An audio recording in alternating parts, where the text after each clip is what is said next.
Welcome to the Queer Movie Podcast, celebrating the best and worst in LGBTQ plus cinema, one glorious genre at a time. I'm Rowan Ellis. And I'm Jazza John. Each episode, we discuss a movie in a different genre of cinema. And this episode's genre is non-existent because after 6.5 years, people have not been asking for this, but we've really wanted to do this for a very long time. We're going to be answering some of your most pressing questions from the Queer Movie Club Discord, and is also a chance for the rest of you to get to know us a little bit better. Rowan, a little pop quiz for you. Do you remember what our first ever episode of the Queer Movie Podcast was? Is it GBF? It's GBF. Yeah. And you know what we ask each other at the beginning of every single episode? Yeah, what's the gayest thing you've done today? Do you remember what the gayest thing you did was on the first ever episode? What's the gayest thing I did? You got followed by Anthony from Queer Eye on Twitter. Because it was still Twitter back in 2019. Oh my God. And it was, did I also tell, I got followed by Anthony, and then JVN said that I had beautiful mermaid hair as well on Twitter. That was a big highlight of that month, I think. Yeah, I think you started strong and actually went stronger, and I think I did the opposite. Yeah, but did you kiss a boy at a club night or something? Well, you no, weren't that's in what New York like... then. You weren't in New York. You were in London. You were a London I was in London gay. where I live. Yeah, I was a London gay. God, those days. No, my gayest thing from the first episode in early 2019 was I did drag for the first time, and we brought Polly Tickle into existence. Oh, that's so cute. And we'll flash up a picture of Polly Tickle. She was oh my God, gorgeous. because we can, because this is a video. Oh, we haven't even mentioned this, everyone. This is a video podcast now. Maybe. I don't know. We're figuring it out. Jazza just sent me a message saying, I think we should do this on video after 6 years of doing this. And I was like, sure. The big good thing about this podcast was I could do it in bed without any care for my appearance or outlook. Which she has multiple times. And we have just spent an hour trying to figure out how to just film with our own phone cameras. So excuse me. No, can you use the correct pronoun? It was not we. It was you. It was specifically. Me. So sorry to have mispronounced that. Which is anecdote. ironic, as you are the only person who still makes video. That's true. That's so real. Among the two of us. But the thing is, I now film video at someone else's house where they already have a camera, and I don't have to think about it. I just sit there and look pretty, and they point it at me. But I think I've done okay with what I have. Hey, sis, you're doing great. Thank you. So we're trying something a little bit different. For those of you who do not know, we have a Discord which is full of all of our original Queer Movie Club members who joined us during the pandemic when we were doing watch-alongs every single week. Also, all of our Patreon supporters, if you want to support us on Patreon and keep this podcast going, because now we're video. More media needed. More funds. More money needed for our editor. So we've got a wonderful community who we still do watch-alongs with every month, and we asked our community for some questions, some pressing questions about the podcast, what movies we like, some hot takes, all of those kinds of things. I was really worried no one was going to give us any questions, and this episode was just going to be us vamping to one cue that we needed to A for a full episode, but they've actually pulled up. They've actually gotten some great ones. So yes, thank you very much, everybody, for making us we sent off a request into the void, and the void responded. Big up the void. Means a lot to us. The void doesn't get enough. It doesn't get enough praise. Hey, give the void 6 bars Snaps. on Snaps for the void. Snaps for the void. But before we dive in, I want to ask you now, we've talked about what our first ever gayest thing that we did was. Rowan, I want to know what the gayest thing was you did since we last recorded. Oh God, I hadn't prepared for this. We do it every episode, Rowan Ellis. I just thought this was a special episode where I didn't have to prepare. where I didn't have to do anything. Where other people had to prepare the questions and not me like normal. That's such a great Jazza. And I'd like to thank you, Jazza, for bringing up such a good question. That's such a nice question of you. I think you should go first. What's the gayest thing that you've done in the last month? I think the gayest thing that I've done in the last month, and despite the fact that I just dragged you for not knowing how you are going to answer this question and not preparing, I also am not 100% sure. And I think it's something that I have talked about previously, because at the moment, I for the last 6 months, I've been in a calorie deficit because I'm gay and therefore have unrealistic body standards. Boo. Boo, boo. But I've really enjoyed having abs for a little bit, but I don't generally put them online because I'm scared of the amount of traction I'm going to get because I'm so hot. Now's your chance, because it's now a video podcast, Jazza. You can't say this and then not. And I understand previously you would just show me and then no one else would be able to see and you would just have my audio reaction. But now you've said it. I can't believe I've completely walked into the inevitability of this. Okay, well, the gayest thing I did was I put up a picture of my abs, and then every single homosexual who I have ever interacted with on Twitter responded to you put your abs on X. Sorry, not X, on Instagram. That's a crazy choice. That's crazy. Elon would not be happy about that. Wow. But I put on my IG, and every single gay that I have ever interacted with in any way, shape, or form on the internet reacted with a fire emoji. But I guess now I can show the pod. Yeah, show the pod. I can't, but what am I doing? Okay, I hope that they look good. I guess. Can you? Sure. Yeah, I really enjoy how you... they look better in good lighting. I really enjoy how your nipples were like, the hair only goes up to us. Well, it's body sculpting. It's only, the hair's only on the tits. And I've always said so. Tit only hair. Just like you, actually. You were my inspiration. Oh my God, thank you. I'm glad. So you've had enough time now. What's the gayest thing that you've done? I think the gayest thing that I've done, honestly, is I was on holiday, and which is not the gay thing, but also pretty gay. And I finally read a Becky Chambers book, which... Great. Well, as an illiterate, Becky Chambers is like a very well-known cozy sci-fi type of author who writes books where a lot of them are queer.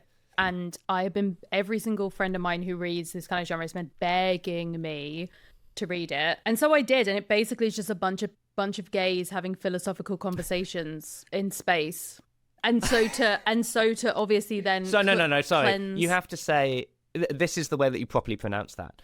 A bunch of gays having philosophical conversations in space. Very good. Love that reference. That's for you. But then I obviously had to immediately cleanse my soul by going back to my terrible gay historical romance novels where the front covers are just the worst photoshopped stock images of half-naked men and women. That's where my normal literary consumption is these days. Hey, sounds fun. So I showed off on the internet and you read a book. I think that we have displayed sufficiently. Yeah, that's so us. We've displayed sufficiently our credentials for having a queer podcast. So now shall we dive into some questions from our children? Please. So I'm asking you all of the questions. Is that, well, it has to be. I mean, I can try and get the questions up, but what you no. good people can't see at home is that this is the most precarious setup that's ever existed, and I fear that if I reach over to click the space bar even that's behind this to try and get, it's going to fall apart. I mean, even if you had a little sneeze, it would probably collapse. That's true. So don't you worry, I'll do it. So our first question is actually two questions because they're kind of similar. From Jen, who is one of our Rainbow parents. Shout out Jen. Shout Jen out 80, Jen, is that really Jen 80? The MVP.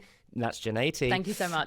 But also, we're going to fold this in with Sneaky Sloth's question, who's one of our baby gays, who's supporting us on the baby gay tier on Patreon. Oh, hello, baby gay. Jen asked, when you started the podcast, I think 6 years ago, did you have any goal or vision for it? Or were you just going to see where it took you? And similarly, Sneaky Sloth asked, you might have recorded already, but if not, I'd love to hear the QMP origin story. How did the hosts meet and decide to make the pod? So here's my life's philosophy. If you don't...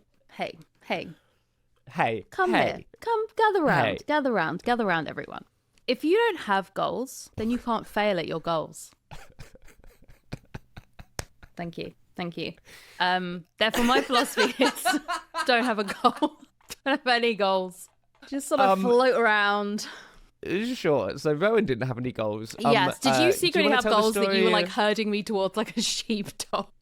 Yeah, well, absolutely. I was just a little sheep, like, bah, and you were like, okay, Rowan, let's make a video podcast yeah, and now. I was very much your sheepdog, and hey, it's worked. But do you want to say like how we met? Because I actually don't remember how we met. You're in my head. You're one of like my perpetual internet friends, and I wouldn't be able to tell you whether we met in 2007 or 2018. It's somewhere between those two dates. I think you should attempt to scroll to the top of our WhatsApp messages and figure that out. Although I feel like we would have like messaged each other on Twitter first, unhelpfully, because you got kicked out of that website. But I know, I'm almost certain that the first time that I encountered you, not just like happened to see your stuff on the internet, was seeing you cry in public to like 200 people. Go on. You annually cried in front. There was an annual event in which you cried in front of people. That was like your whole bit. That was my bit. That was your bit that you did, where Jazza was small, like British YouTube famous for being the person who did what was the name of the panel? Small YouTubers panel. The Small YouTubers panel at yeah, and so for anybody who doesn't know, in the city. Because I think for a lot of people, I am just your friend who rides your coattails into podcasting. And sheepdogs me. And which I have been. But you were the OG. But, yeah, I'm old school YouTube. I started making YouTube videos in 2007, which was before you could even make money. So I really was just showing off. Wow. Doing it for the love of the game. Yeah, really. But I was one of the founders and organizers of Summer in the City, which was like a big YouTube convention. Yeah, it was like VidCon, but run by Jazza. No, if you can imagine that, to be very clear. That's what it is. But my favorite thing was at the end, the last panel that we did every year was the Small YouTubers panel, where I think we only ever allowed people with, I think it was under 10,000 subscribers, to sit on the panel and then basically get to take part in a panel that was at the same kind of like caliber and talked about the same kind of things as all of the more established, famous, well-known names. And then I would close Summer in the City with like a little speech where I would every single year cry in front of everybody. Yeah. And if you've ever listened to any fucking episode of this podcast, you know that it didn't take much to make that happen. Either for Jazza to do a speech or for Jazza to cry. Yeah. I mean, both of those things are very on brand. But then the way that this podcast came about, and this is my memory, so if it's different for you, Rowan, too bad, because I'm writing history here. I was a big fan of a video,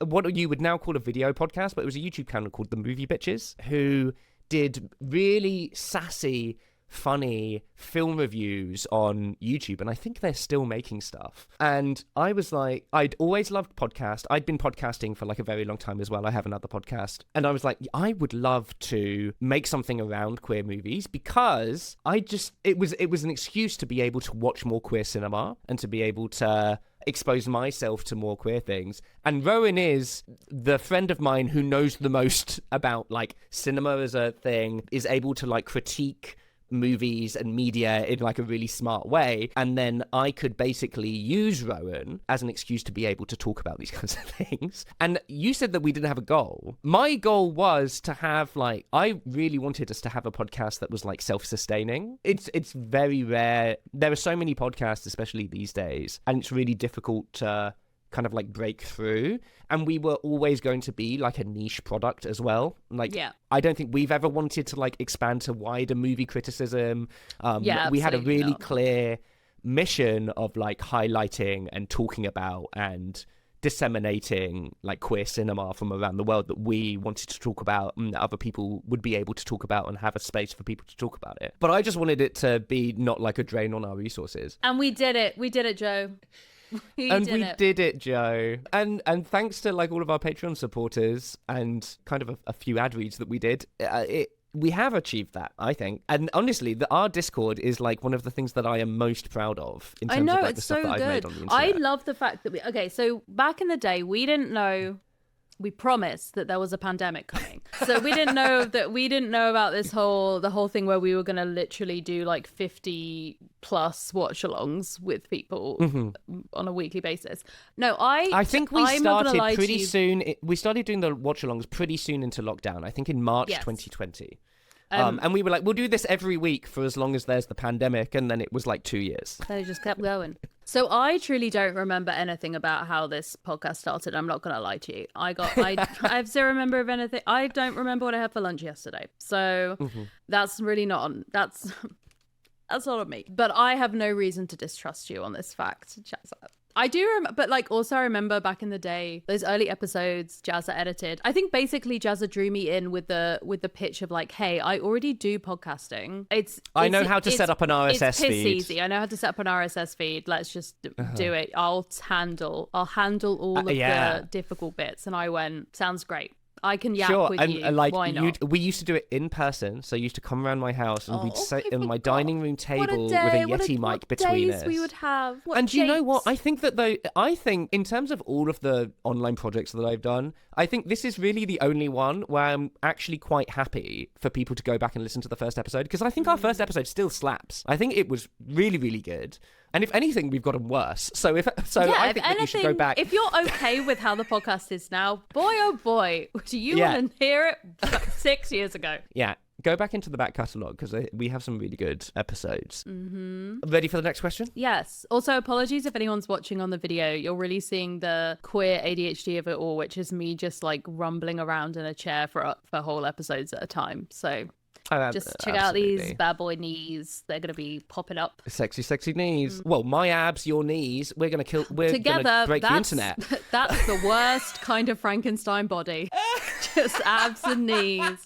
That sounds like one of those like she was all abs and knees. Yeah, she was abs and knees, and he couldn't help but stare. She boobed tittily down the stairs. So our next question is from one of our most active members in the Discord, Ursula, and is one of our OG Movie Club members. We love Ursula. So joined us in the pandemic. And Ursula asks, I love this question. Okay. From the films we've watched together, which character do you think one another are? And Ursula suggests us doing this for one another rather than for ourselves. Okay, this is really annoying because my phone and my computer are being used. So it's a test of my memory of like all of the stuff that we've watched. The 100 plus movies that we've watched. Fuck. Do you have one for me already? Yeah. Oh, so I have the character that I identify most with, and then I have the one that I think. Well, I have two that I think are the ones that are most you. I think the basic one for you is Bromley from Pride. You love Bromley. I love Bromley.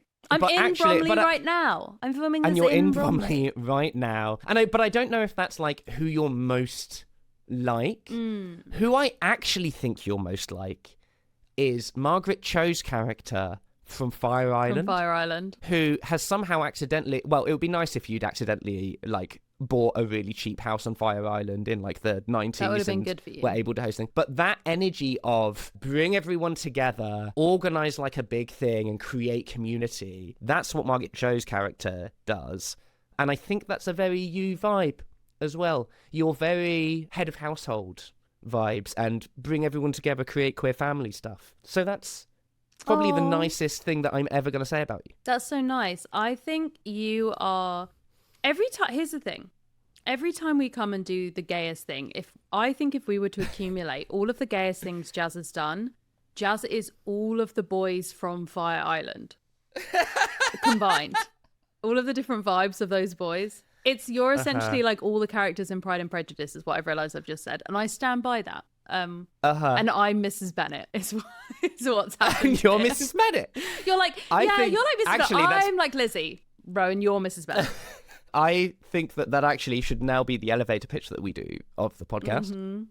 Watch Mrs. Bennett and all of the other characters in Pride and Prejudice do a podcast about gay movies. Absolutely. Who do you think that you're most like from the movies that we've watched? I do feel like, the Bromley does. There is something about Bromley, and the Bromley's like a little fucking nerd who then actually gets quite into the like. I feel like I'm a balance. Activism. Actually, I feel like in the way that you're all the boys from Fire Island, I worry that I'm all the members of LGSM from Pride put together, where I'm like a little bit like I also think Mark. that you're the elderly woman at the end of Pride who goes, "What are my lesbians?" Yeah, that's very me. Yeah, I'm the kind of person who's like really brings abolitionist discussions to the function, and then also knows how to do. Well, maybe I'm like Bromley, but I committed to the idea of like going to bakery school. Like I actually did decide to. Because I bake a lot, so I'm like maybe I'm Bromley. who went to Rowan's Bromley the College. kind of person who will like make tortillas from scratch. Yeah, because they're so shit. much better than the ones from the supermarket in the UK. My one for me is really I hard agree that I'm every single boy on the Fire Island cast. Like, I'm a little bit of a slut, I'm a little bit horny, I'm a little bit lonely, I'm a little bit recluse, I'm a little bit overthinky. I'm all of the above. The craziest thing is, you mentioned just now you have another podcast. I feel like people won't. I feel like if anyone had to guess what your other podcast was, I feel like they'd think it was like, oh, maybe it's like a in drag, like, political podcast, or maybe it's like, and I'm like, in a way, or it's like a two political gays talking. Yeah, in a way, it's a political podcast in that it's a political podcast. Yes. Jazz's other podcast is a podcast is about politics. Yeah, which Wild. is why there's zero overlap in There's nothing. QMP. I think I did and, an episode of it one time. Oh my God, did you really? Literally, that 7 podcast years has been ago or going some for like crazy over shit. 10 years. So Mad. I genuinely can't remember anything that God, I've you're done on so that old. podcast. Okay. How old I were started you when when I it? was only- You were like probably like 40 something, 40 something when it started. Yeah. I was only 14. The character that I think I'm most like, thank you so much for asking. I think it's actually, I really identify with Evelyn from Everything Everywhere All at Once. Yes, I like that. That makes Not sense. just because I think Michelle Yeoh is a saint who should be canonized quite seriously, but also that relentless desire for there to be kind of like some optimism about stuff. I feel that an awful lot, which is, I think, one of the reasons why I love the sad movies that we watch, but they're never going to be in my top list. I want to watch movies to like think about things and like be critical about things, but I also want to feel good at the end of it. And so I want some like optimism as opposed to kind of like the nihilism that like the counter in that movie. Also, she's just cool. That's true. This is very true. Next question. So this is from Sasha B, who is another one of our OG Classic. Movie Club members. And this is a two-parter. One is, what is your favourite queer movie that hasn't been on the podcast? And what is the movie that you think most should have been gay but isn't? Okay, so I'll tell you that I can tell you right now, because maybe you might be thinking, but you've done so many episodes of the podcast, and surely the movies that you liked, you would have already bought into the blah, blah, blah. No, because Jazza fucking hates horror movies. So I have been held back. Jazza has sat on me for too long, has just like squished me down to a little box because their little bitch ass baby brain can't handle horror movies. So I would say like the Fear Street trilogy, the original Fear Street trilogy, for example, is a sublime series of movies. So it's like a trilogy. That's what a trilogy is. It's a series of 3 movies. But that is brilliant, and it is so aggressively queer and so good. But I just know for a fact that Jazza would never, unfortunately. Hey, you know what? If you lobby me a little bit harder, then maybe I will. But so this is one of the things about us watching horror movies, is that I think that we need to capitalize on that and maybe do like a live watch along with us being visible, because watching a horror movie with me is such an experience. It's so funny. It's so funny. Because if there's any loud noise, then I scream. If there's anything vaguely creepy crawly on the screen, I freak out. And so I'm having an awful time watching any horror movie. Great. That's content, baby. Which is fantastically entertaining for absolutely everybody else involved. So those of you who have listened to the They Them podcast, which is the episode of our podcast where we watch the movie They/Them. They/Them. Which is which were a fantastic title, awful movie. So real. But that was one of the only movies that we watched together. And I had the best time of my life because that movie is not scary. That movie is like more comedy than horror. Like that it's just a silly little movie. Jazza, I think, almost pissed himself about 70 times during that movie. And what was the funniest bit is I'd not seen that movie, but as someone who is a horror aficionado, it was so obvious to me when the jump scares were about to happen. So I didn't miss a single like scared reaction from Jazza because I simply just looked at them every single time. They did not clock that was what I was doing. They could have had a pre-warning that they were about to get jump scared. Absolutely not. Every time. And the second, well, we'll do a live watch along, I'm sure, at some point. Please. The second part of that question from Sashby was, what's the movie that you think most should have been gay but isn't? I feel like it is the obvious one, but it is true. show, and it's Bend It Like Beckham. Of course. When you say it, it's obvious. There kind of isn't any other alternative to this. Like, Bend It Like Beckham is so clearly meant to be queer, and it's so annoying that isn't. And it's to the point where, like, the actors in it have now come out and been like, yeah, if they remake it, they have to make it gay. Like, it's so obvious. There's so many different... but I feel like that's a kind of, in a way, that answer's too obvious. Do you have another one, Jazza, that we can put in as our like entry for less obvious should have been gay? Oh, well, I had a long think about this, and I agree with you with Bend It Like Beckham. Have you watched K-pop Demon Hunters yet? Yes, of course I have. I think that is the gayest fucking movie that could have possibly been made. And that doesn't have anything queer in it whatsoever. But the queer allegory of it all is just... There's a reason that this is spoken to queer audiences so much, because it's just slapping you around the face of, like, self-acceptance, finding your own family, fighting injustice, like all of those kinds of things. That and also the best music soundtrack from a movie that I think it's so good. We've had in modern times. Like, it's unironically brilliant. Here's why. Hang on, can I pitch you how I would make it queer? Go. So Rumi is the main girl, right? Yeah, with the purple hair. So I think Mira and Zoe should be together. I think they should be the couple, because I think there's something really interesting in Rumi having her own secret from them, and then them having a secret from her, because they were like, they were like, we're friends and we got together, but like we didn't want you to feel left out, and we didn't want it to like come between us, and we were trying to find the right time to tell you. But Rumi doesn't know that, and so she thinks that they are like keeping stuff from her, and like she comes into a room and they stop talking, and she's like, they can tell something's wrong with me, like they can tell, maybe they don't know it's that I'm like have demon blood within me, but like they tell, and we're pulling apart, and I feel like that could be a really fun like misunderstanding, and then they can all come together at the end, because those two have like their own little storylines where they go off and stuff happens. And I feel like it'd be really cute if they were also in love. Okay, this is amazing. And if Netflix want to reach out to us to consult on the next script for Demon Hunters 2, we are here. We're here. We'll be much cheaper than the people who you're thinking about consulting on it. We would be so cheap. So yeah, not zero, but we will. Yeah. We'll be much lower. Amazing. So our next question is from Sneaky Sloths, who's one of our baby gays, who's supporting us on the Baby Gay tier on Patreon. Thank you so much. Rowan, where is your go-to place to find out about newly released queer cinema or old classics? And Sneaky Sloth says that theirs is us. So curious how we stay informed.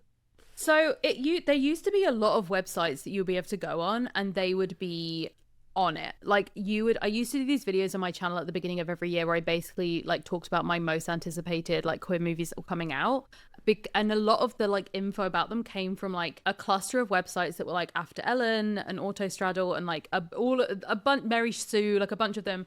Some of them are closed down, some of them just don't do those like roundups in the same way.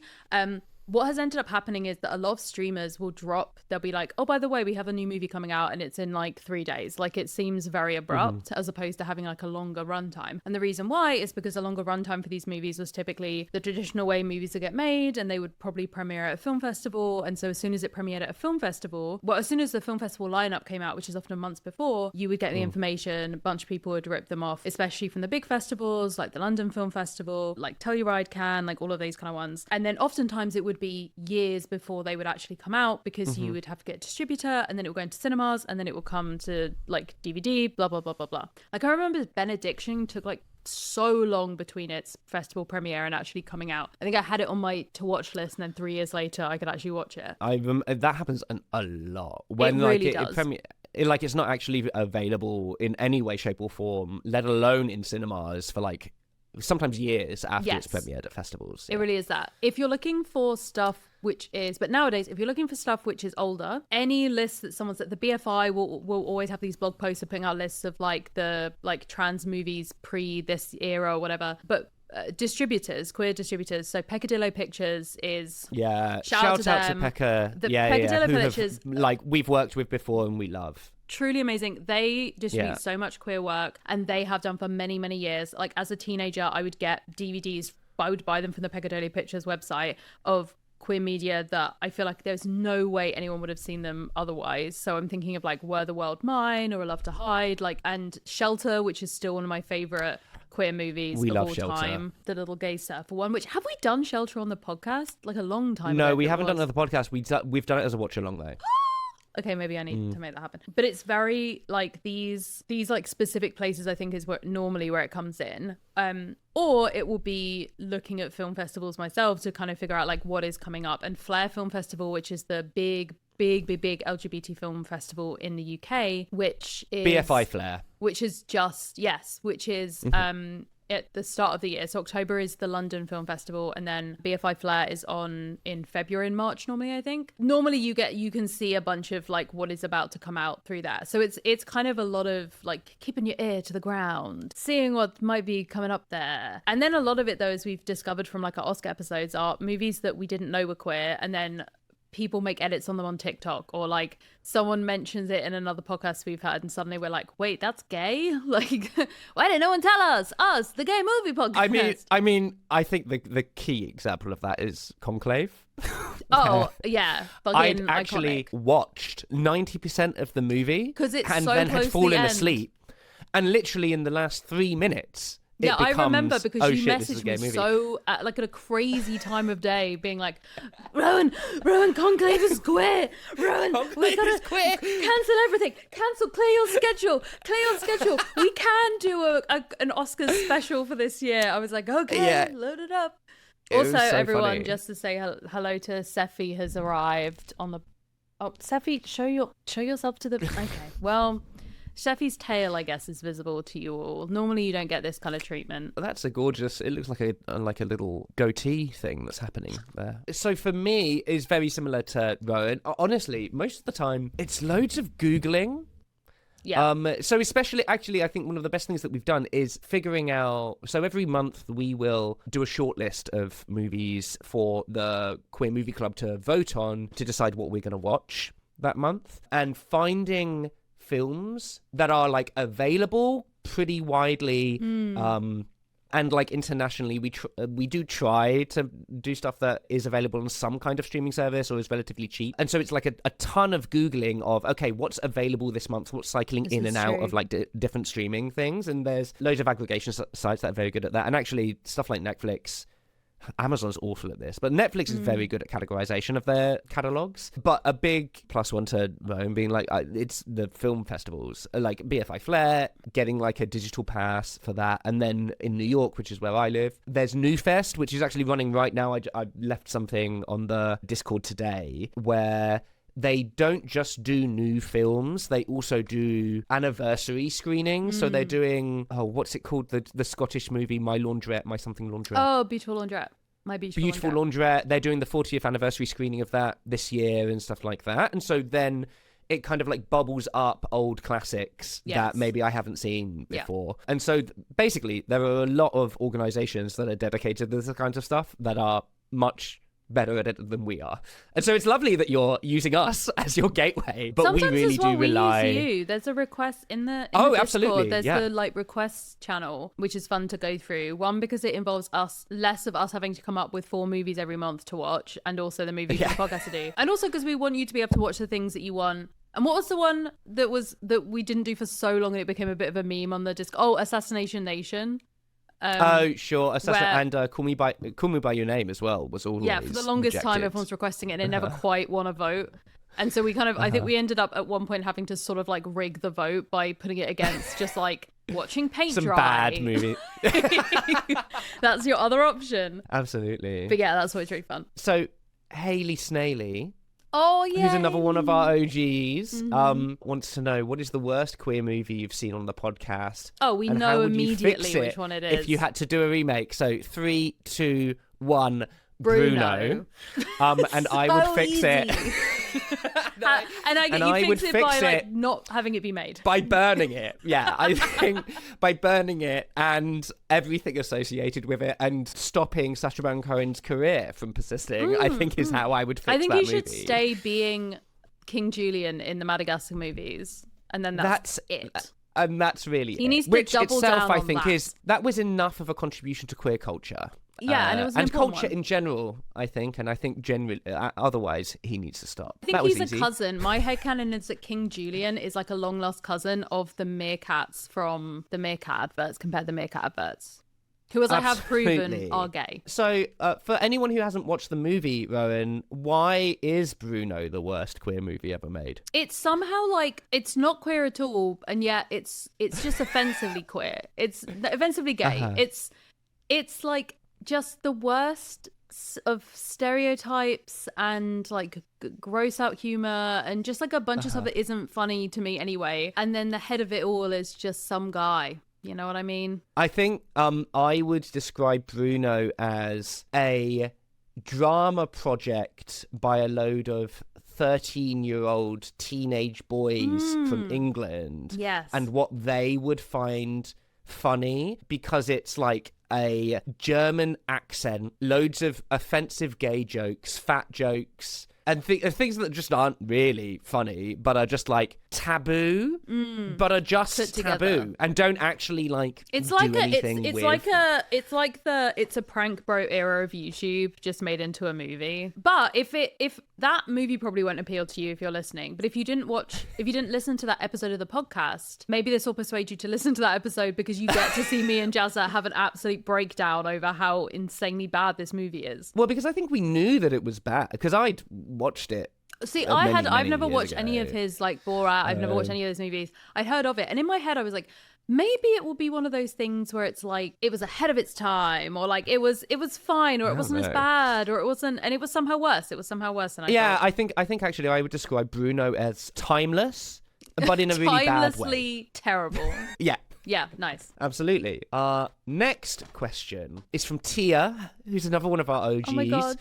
I recognize all of these people. So Tia, and this is my favorite question, and it is loaded. What is your favorite group watch that you've done on the server, and why is it John was trying to contact aliens?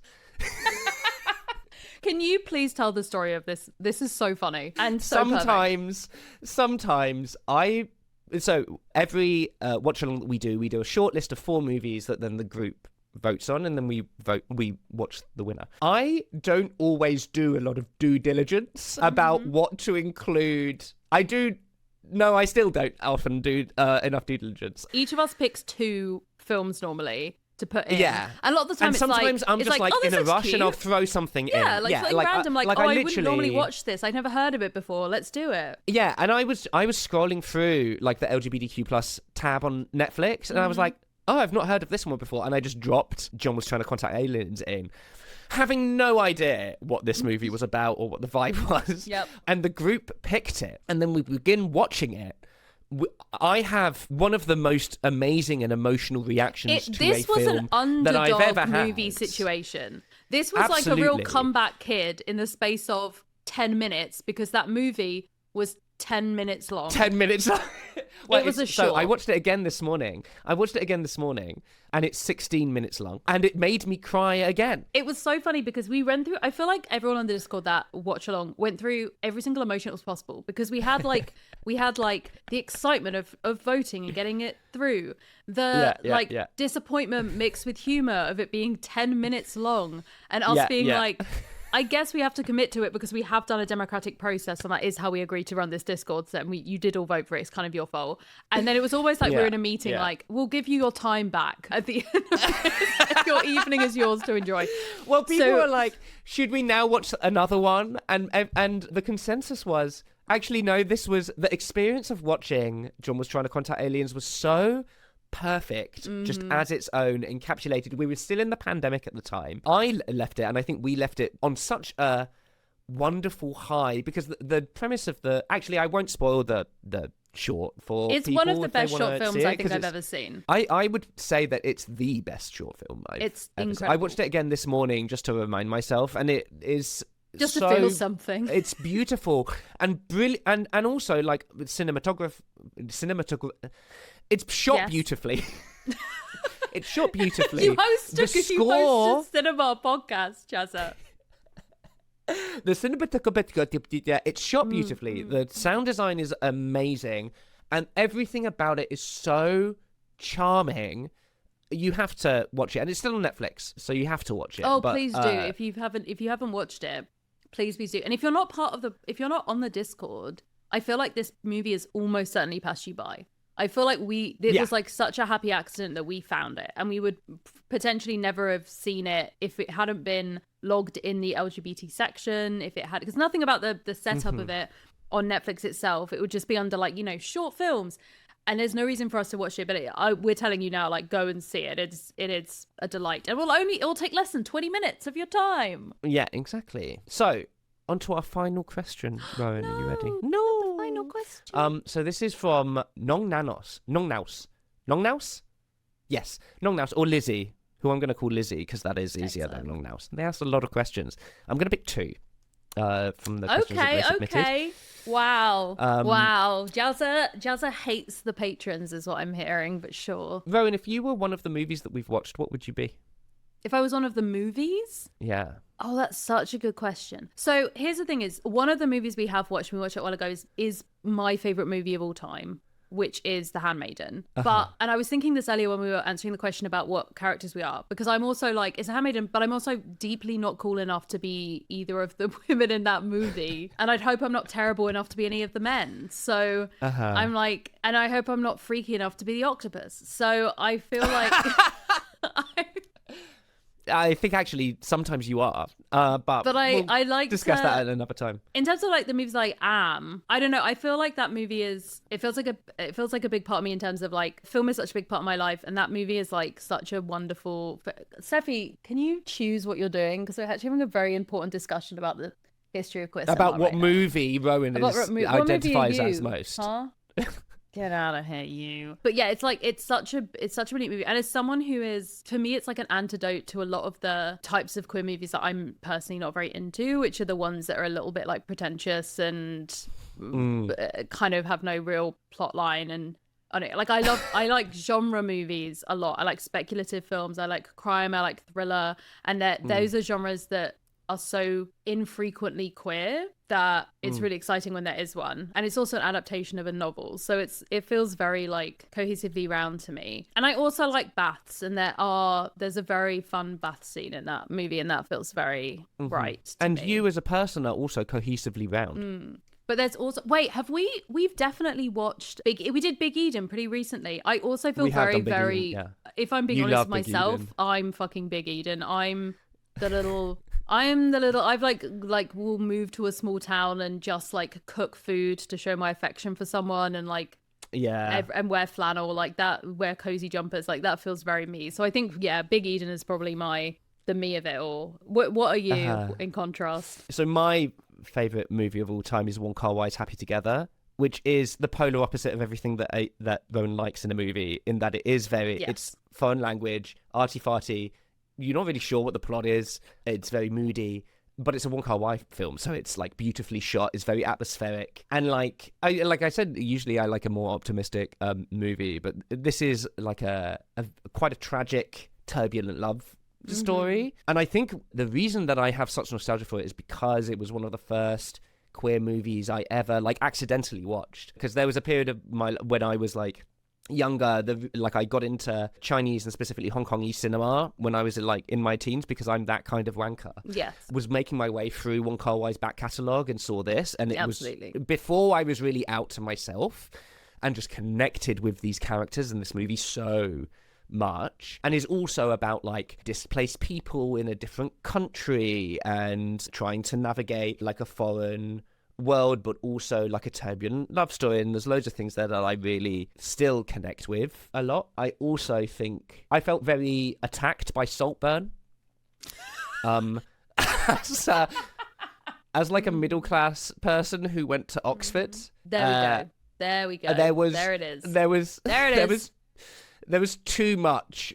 I was very triggered by that movie, and I'm also a big Sophie Ellis-Bextor fan, so I love Saltburn. But also, like I mentioned Everything Everywhere All at Once earlier. I don't know if I am that movie, but I just feel like immersed in that movie whenever I watch it. Like I feel part of it, and I imagine myself in it all of the time. And there's like this chaos, and there's cool costumes and all of those kinds of things. I feel like also I've just realized the other one would be Princess Sid, the aunt character in Princess Sid also feels very me, where it's like, hey, we're gonna gather these like creative queer salons, and I'm just gonna be like a bit of an asexual, aromantic like icon of a character, and I kind of felt very that resonated a lot with me. Absolutely. Okay, and now the last question from Nong Nausel Lizzie. What is your favorite thing about being a parent to the Discord? Oh my god, that's so cute. I thought they were going to say what's your favorite thing about Jazza, and I was going to be like, I mean, I'm sorry, we don't have enough time to list everything. We don't have enough time. We don't. I feel like as much as the podcast is us bullying each other, we have been doing this for over 6 years. So there's clearly, we very much committed to each other at this point. Yeah. Weirdly enough, we do enjoy one another's company. The Discord, I genuinely can't believe that we did like a weekly watch along thing during the pandemic. That was like wild. There was nothing else to fucking do. But there was nothing else to fucking do. and everyone stuck by. It's seeing everyone, like I recognize, like everyone's names from this I recognize. It's even like people checking in during the day on a Saturday when we're about to watch the movie to be like, oh, I can't come this month, but like I'll come next month. Like getting the RSVP from the kids. Like, how many parents can say that? Like, we're getting the text back from the kids. And also having such like exciting discussions about the movies, like being able to have so many different people's opinions and thoughts about these films, like as they're happening. Having people reacting together to big plot twists, having people like watch really iconic moments in queer cinema for the first time, like all as one. People who already have seen the movie who will like chime in with trivia and anecdotes about like, oh, like once it gets to a certain scene, they'll like release the trivia and be like, during this scene, the director da-da-da-da-da. And I'm like, oh yes, we're getting like a DVD commentary as we go through. So yeah, I feel like it's such a delight. And so I'm so glad that we like realized that was a thing that we could do with like Patreon and with the podcast, was to be able to like have a community element of it as well. I think without the Discord group, I don't know if we'd still be doing it. Yes, because agreed. Podcasting in the way that we do it, which is primarily like audio and we go into podcatchers, it's quite hard to like feel like community and to build community on stuff like iTunes and Spotify. Like even the community elements that they have, like people don't really use a huge amount. Whereas it makes those numbers that we see at the bottom of every episode like really real, and intimate. And every single one of you have a different opinion about. Like there definitely isn't like consensus with a lot of the things that we have, which is very fun. And I'm always so fascinated just to hear what everybody thinks about. Like the stuff that we are watching and the stuff that connected with me in a certain way and stuff that has connected with Rowan in a particular way. And we like Rowan and I tend to pop in and pop out every now and again. Like neither of us are like huge Discord users. Yes, but the thing that really I use Discord for this. This is like what I use Discord for. So if I'm ever on Discord, I'm spying on the children. Yeah, but it's when we do pop in and we see like the recommendations that you've all talked about, or the TV shows that you're talking about, and the community that is existing even without us like prompting it in any way, that really is like the best thing. Because Rowan may not have had a goal, but I wanted there to be a place where people could like talk about and share queer movies, media, cinema, games, whatever.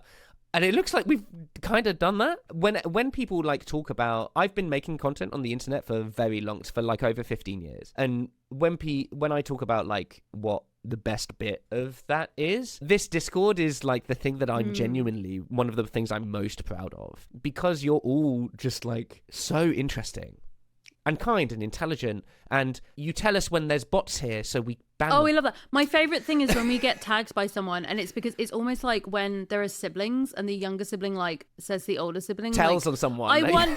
They're like, oh no, that with the bots. But when they're like, I really want McDonald's tonight, and then the older sibling is like, I'll take one for the team, I'll throw myself in front of that sword, and but it's the equivalent of that is rather than being like, can we have McDonald's, it's them tagging us and being like, hey, so this person has been asking for this one movie for like McDonald's 3 months, for the McDonald's movie for 4 months now, and they're trying not to be annoying about it because they're not tagging you, but I'm gonna be annoying and be like, mom, can we have the McDonald's movie? And every time we're like, yes, put it on the list, one less for us to think of. Well, those are all the questions I scraped. We did it.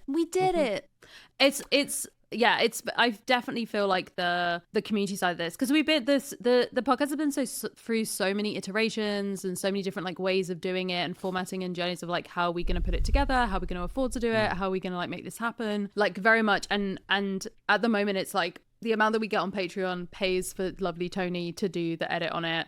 And that's all we kind of need it to do. Like, it just needs to kind of like break even every month. Yeah, we're not Joe Rogan. We're not going to like become millionaires off of this and influence an election unless you want us to.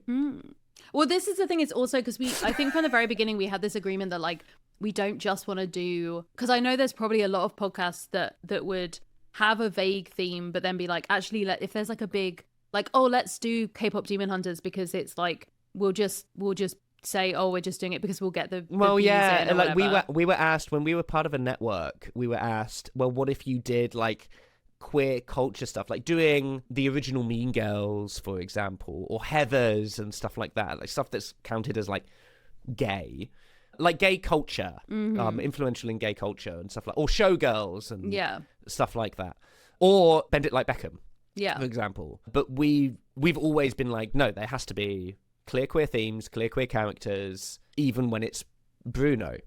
Yes, because I feel like that's it's like actual clear, like actual representation, even if it's terrible. The reason that people latched onto stuff like Heather's, Showgirls, Bend It Like Beckham and stuff like that is because there wasn't clear representation of those people, and we projected our community and our needs, and sometimes like they were deliberately there from the creators of those media, but for us it's like a remedying of that. We're trying to say, okay, it's great that you love Bend It Like Beckham, but here are like 5 movies where they do like explicitly say that somebody's a lesbian or X and Y. That's true. We've not talked about the guest episodes, but the guest episodes are such a delight to do. We've had such diverse amounts of people, because at first we were like, oh, we'll just ask our friends, and a lot of our friends happen to like be online people, so we're like, okay, I guess they're like known people. But I've got like in my back like people we're trying to reach out to.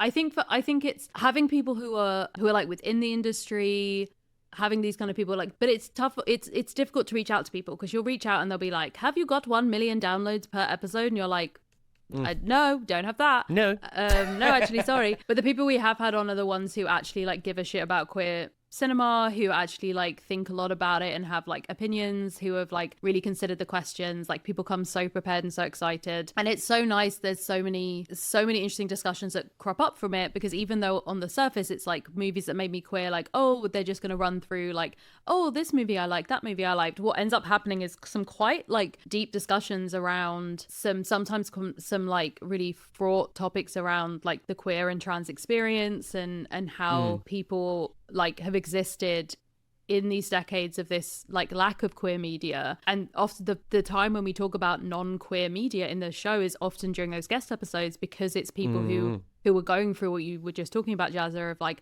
not having any actual representation, and a few people as well who we talk to who are especially like trans people of color who are like, and I still don't have it. And to me, that's like those guest episodes are something that are really special in being able to consistently have had like so many people want to come on board and like chat with us and share their experiences and their hot takes, and whether it is the episodes that are quite serious or the ones that are completely unhinged, where people come on and they're like, I think that Kirsten Stewart should play Bella and Edward, because Kirsten Stewart should fundamentally only play cowboys and Edward is a cowboy, was the most unhinged argument that I've ever heard made. But I was like, yeah, you're correct. Absolutely. Actually, and that's great. So it's been, that's also been an absolute delight for me. Awesome. Well, thank you so much. If you're watching this anywhere on the internet, hit follow or subscribe. Give us 5 stars. Yeah, whatever else happens on the internet. Leave a comment. What happens on the internet? Can they leave comments places now, maybe? What questions do you want us to ask next? Question mark.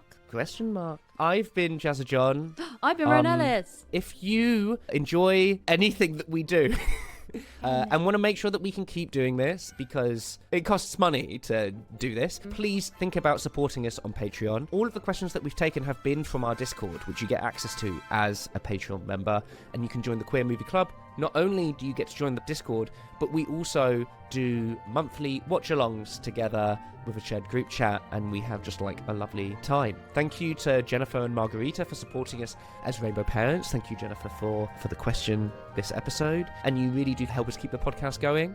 Yeah, that's us. Thank you very much, my darlings. Toodaloo.